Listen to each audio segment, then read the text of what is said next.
Assalamualaikum everyone! Welcome back to our channel. Ang plano lang namin ngayon ay maglalaro si Bebe sa playhouse para makapag-enjoy at makapag-bonding. Pero alam niyo naman, minsan ang simpleng lakad na uuwi sa hindi inaasahang shopping. Kapag napadaan nga pala kami sa store, hindi namin maiiwasan mag-shopping. Isa na namang simpleng family bonding na puno ng saya, puso at konting pudong. Samahan niyo kami sa isa na namang family day adventure.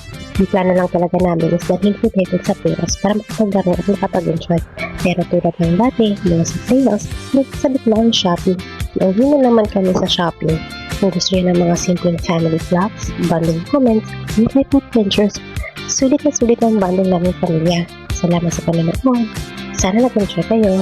Don't forget to like, comment, subscribe, at i-on ang notification bell para sa updated videos namin pang family adventures. Maraming salamat sa inyong suporta. Kita-kits sa next vlog. Bye! Asaka na sinaka. Thanks for watching.